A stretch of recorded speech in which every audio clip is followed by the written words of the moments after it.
Acting First Sealord's personal log, 9th of June 1910. I'm starting to get used to the role of Acting First Sealord. Before, I used to be at sea. I used to be out there with the waves and the ships of my squadron. I'm a sailor after all. The sea is why I joined the Navy. It seems, however, those days are long gone. The last time I even saw the sea was 3 months ago, during an albeit way too quick visit to Portsmouth to see how the construction of the new ships were progressing. Now my days are filled with meetings. I have to talk to politicians, generals, my own staff, the Admiralty Board. On and on it goes, ad nauseum, ad infinitum. I imagine the First Sealord would be bent over a table filled with old naval charts, moving miniature ships around with one of those large sticks to keep track of his fleet. The reality is sadly much less interesting. I already know that this job I will not hold when the war comes to a close. I simply can't do the politics very well. All this dancing around the truth, changing the facts or the statistics to be in one's favour, those backroom conversations, it's not for me. I'm not a politico. I'm a sailor. I haven't the time, the patience or the cunning to survive in Whitehall after the war. Speaking of which, so far, it's not going terribly. The Royal Navy is growing at a steady rate. The last time we had this many ships was back in 1854. The ships back then weren't as powerful. Ironically though, some of those ships of the line probably still could make short work of one of our battle cruisers. That battlecruiser type we have in service is one of the examples of why I don't belong at Whitehall. Getting to that ship into the Royal Navy was the pinnacle of nepotism, corruption and other bullshit. The ship was clearly unfit for service, and yet somehow it gets built. If I would have been the First Sealord then, I would never have accepted the design, which is probably why I don't get paid much. But that's politics for you. To them, it's deals, it's statistics, it's ego. To me, it's sailors. It's the lives of my men. And if I have to cause a stir to keep my men safe, I will do just that. Hey guys, Stealth here and welcome to episode 3 of the United Kingdom 1910 campaign. We have the heavy cruiser Deutschland and it is operating awfully close to Sunderland. Much to their dismay, a whole slew of destroyers from our fleet is going to send them a welcome party. We've managed to sneak them close. How close, do I wonder, is that? Because last time it was 3 or 4 clicks or so? 5 clicks, not too bad. What I need to make sure of is that I don't torpedo myself. I think the biggest threat here is not them, it's me. It's my fleet and it's my my AI units, to some extent, that could very well be the biggest risk here. Anyway, these heavy cruisers are no joke. They have a nice amount of secondaries there. And I wouldn't be surprised at all if one of my destroyers is going to get hit pretty bad and bite the dust. But before they do that, they're first going to swarm this heavy cruiser. You never should have come here. It was a very, very daring raid, but one that's going to end with the destruction of the Deutschland. I mean, the whole campaign is going to end with the destruction of Deutschland, but this is just one ship.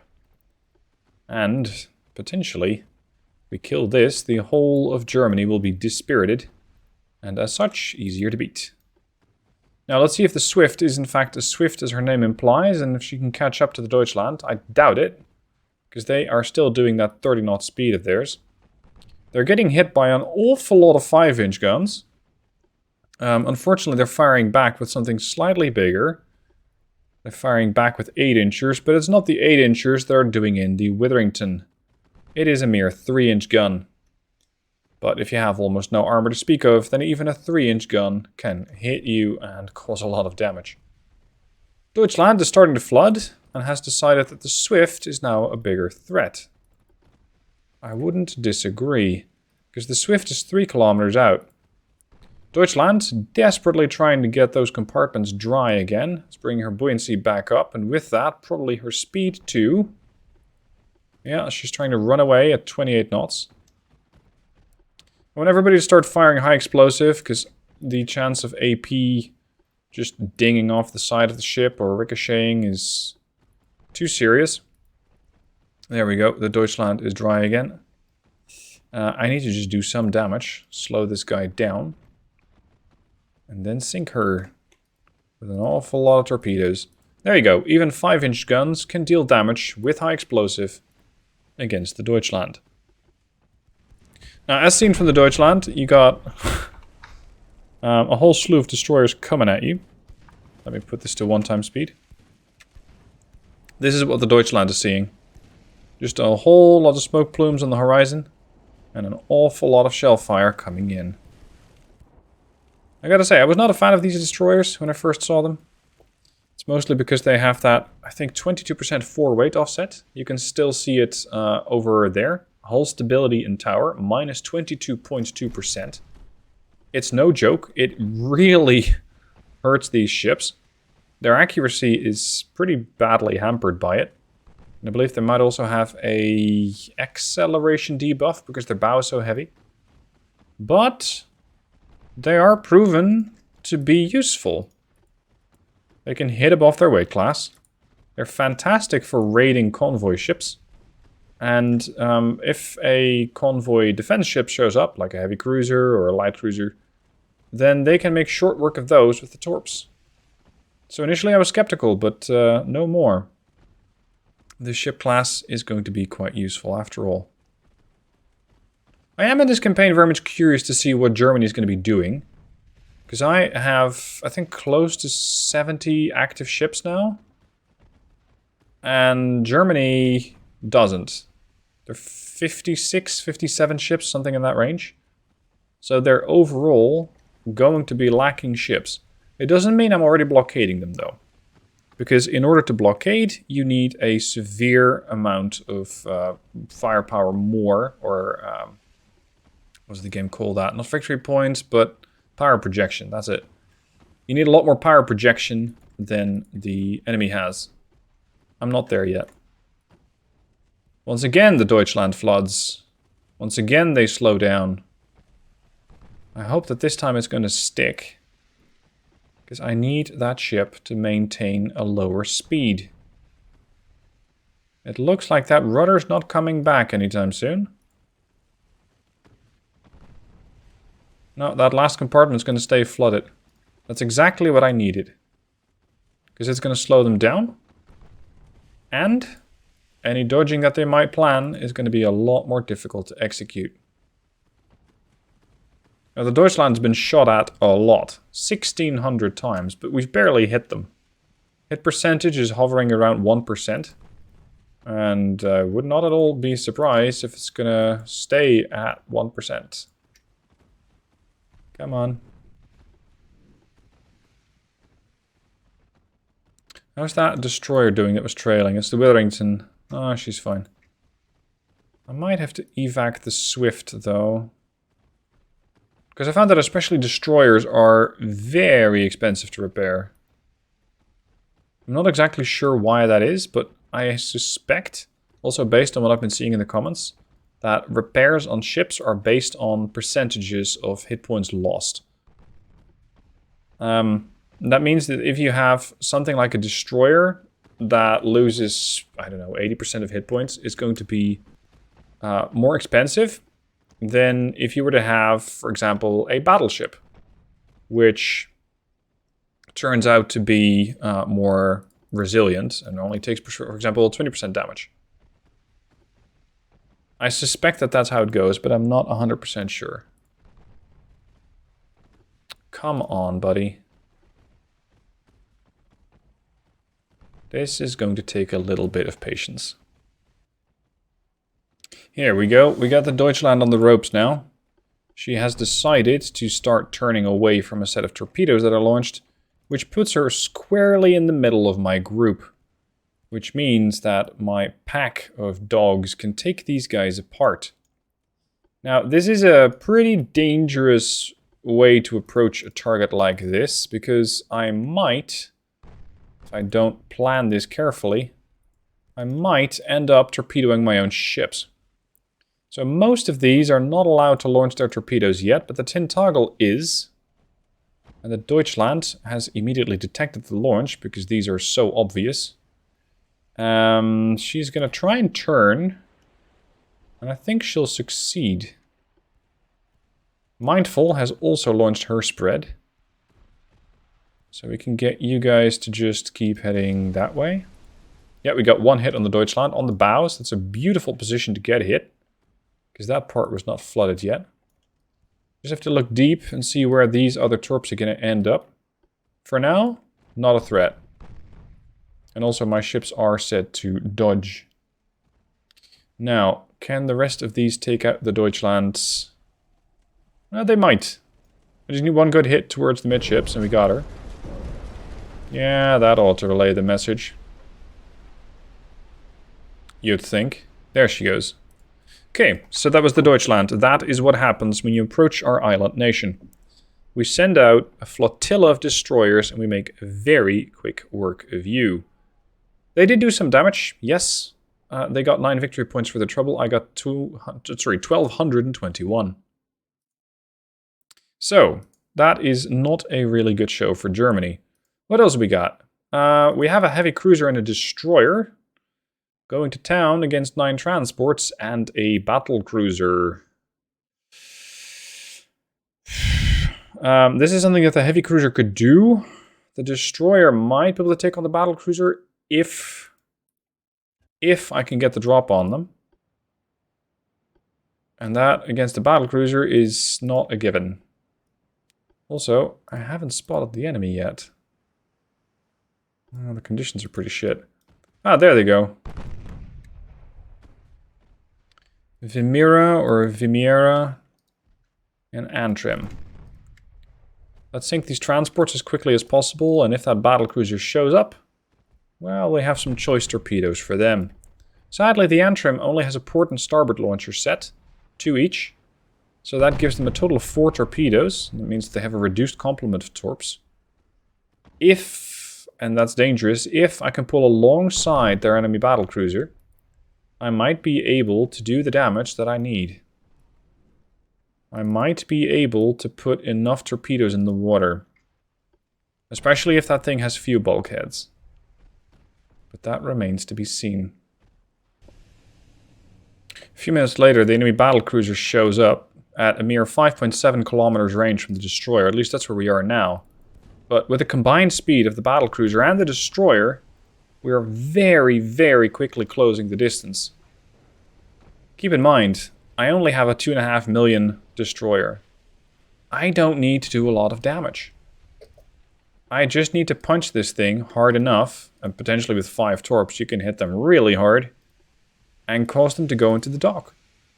If that causes the loss of my ship, then it's sad, of course, but we are here to punch above our weight class, and that's what these DDs do best. And try and move in a position to where the battlecruiser is going to be.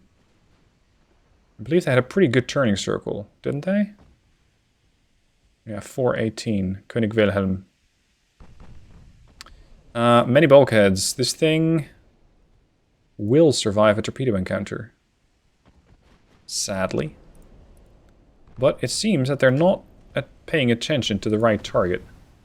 Torpedoes are in the water from the Vimera.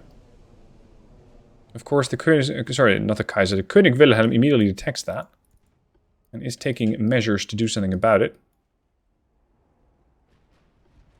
No, we're not going all in. I want to target the ships there first. Let's see if we can blow this boy up. Is this going to be 4 hits? I suspect this one's going to miss.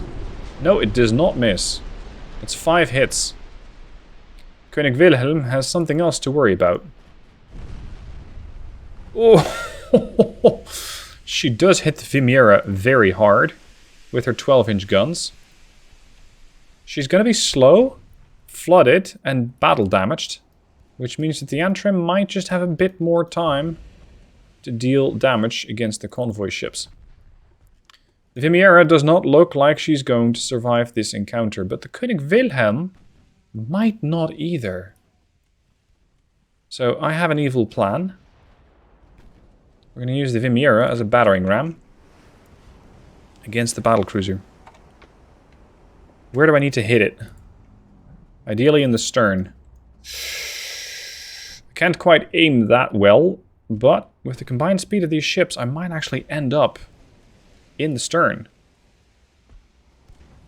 So, oh, don't tell me we're going to dodge that. No! That was not the plan. Shit. I mean, it looks stunning, but I didn't actually mean to end up here. Prepare to make another pass, if you still can. But we're going to slow down to 8 knots. But so will the enemy battlecruiser, probably. We're still both coasting. She's... Oh, if she hits me one more time, I'm dead. I need to load that torpedo. Everybody focus your efforts on loading the single torpedo launcher that we have. There goes the flooding again. Smoke it up. Vimiera, no! No, no, no, no. No, even Flex Tape couldn't save her. Still, that was a $2.5 million destroyer that did a ton of damage against a $21 million battlecruiser. So, yes. I'd say that was well worth it. Now I just need to sink the transports and GTFO. I do not want to stay here. Focus all your attention on the transports, even the 8-inchers. Because we can barely do damage against that, but we can definitely do damage against this. So Antrim, off we go. Every gun that we have. Next this guy. Yeah, that ought to do it. Shit, the Limburg's out there somewhere, but disappeared. Fine. We'll take down this rest of the convoy.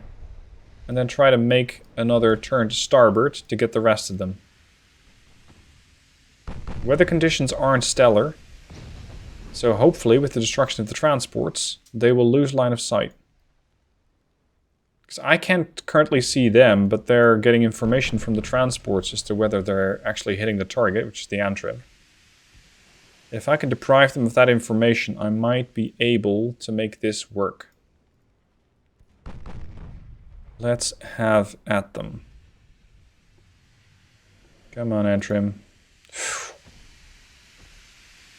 Beautiful. Destroyed cargo storage. What I was just realizing is that I haven't seen the notifications on the strategic map for a while that says X amount of transports have been lost in, and then insert your area. North Sea, Pacific, whatever. Well, Pacific is not that likely. I haven't seen those. But I have been getting more of these kill transport missions. So maybe this is now the only way that you can lose transports. And with that, you can lose the ability to keep your economy, well, pardon the pun, afloat. Because Augusta's taking a lot of damage. The rest of them are sadly still fine. Kaiserin is done for. Switch target to Scharnhorst. Something else that I haven't quite figured out is when transports are armed. There might not be a pattern to it, or I haven't found it yet, but I have seen a whole bunch of transports, and then suddenly some of them are armed, some of them aren't. I've had a whole convoy of transports, I think it was somewhere between 8 and 13, something like that.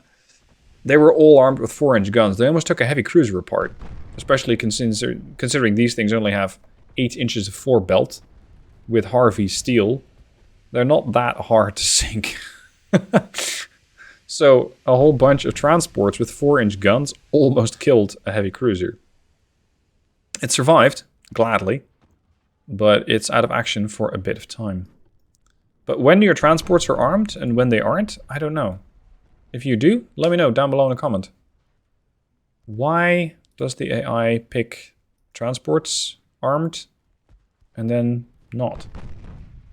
And it seems like these transports are always randomly generated. Because I've seen them with a few bulkheads, many bulkheads, random bulkheads. You never quite know what you're going to end up with. 44%? I doubt that. There weren't that many of you.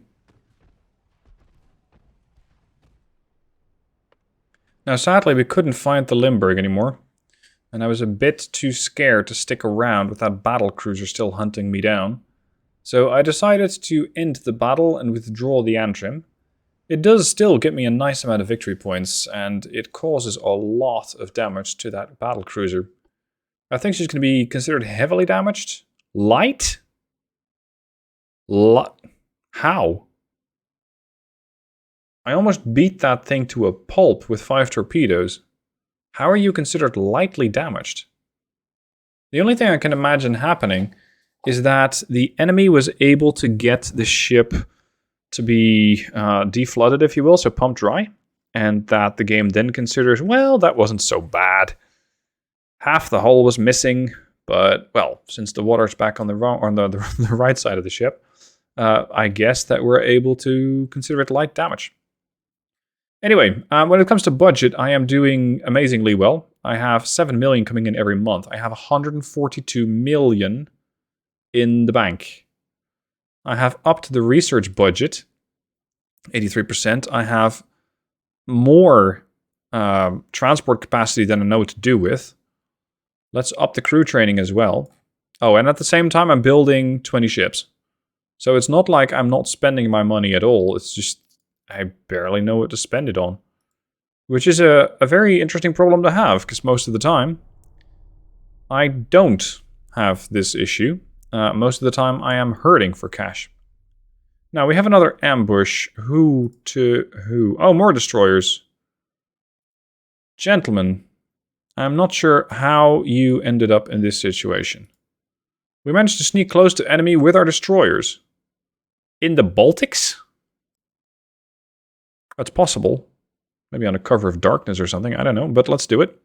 We got our destroyers again. We're going to hit the Cormoran and the Niobe. And, yeah, they still got a load of light cruisers. The other battle... Another convoy battle. There are a lot of convoys out there. At the rate at which I'm tracking down enemy transports, I think this is going to be a pretty quick war. Which I don't really like. I would like these things to actually last a bit longer. Amusingly, by the way, there was a bug that you could exploit. It's going to be patched in version 1.03. I'm running 1.02. But what happened... Oh, wow.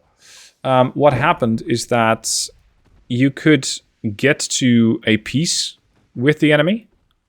And if you then, I think, pressed escape or something, it created a peace situation that lasted for 24 months, something like that effect. And with that peace, you could drag on the campaign. And somebody said, I made it to 1989. That's a hell of a long war. I mean, I love the fact that you're able to do that. But I don't think that that's what the devs intended. Because in 1989, what are you operating with? Cruise missiles? That's not really part of this game. It's not really the era that this game was supposed to extend to. Anyway, here we are again, hunting down the Cormoran, which is wisely trying to get to its light cruiser buddy. But hopefully it won't get there. Oh, they blew up the stern 5-incher. Rude. They do a lot of damage with that 8-incher. You could argue that the heavy cruisers are now more dangerous because they now have green levels of crew training. And with that, they're more accurate. So my destroyers potentially have a problem. Now I wonder if this little exploit is still going to work. Boom. No, it doesn't. You could normally merge ships together. And then everybody would smoke up. You could hit the button smoke. That way you could even have battleships smoke, but I haven't done that in a long time, so it's probably been patched out quite a while ago. Still, that was an amusing, if exploity way to get a bunch more defenses for your ship. Now, Cormoran, 30 knots is way fast. Whatever. Aggressive launch against the Cormoran. I doubt we're going to do it because she's running out of range. Yeah, she's running out of range. Let's get the onslaught to not get slaughtered. Please make your way off the stage. Because I don't think the Cormoran's quite going to be happy here. Ren, smoke. Actually, having all these guys in solo groups, so having them all not divisioned up, it's probably helpful. Because normally, if you have them in a group, they all smoke up at the same time. But now, I could, for example, have the Ren smoke, because she's the focal point of the Cormoran's attention. I could then, when the Ren is out of smoke, cycle her back and let, for example, the Swallow or the Ferret take point. And with that, have another destroyer which is smoke capable. I hate these chases. The DD class is fine, but these chases are a bit tedious.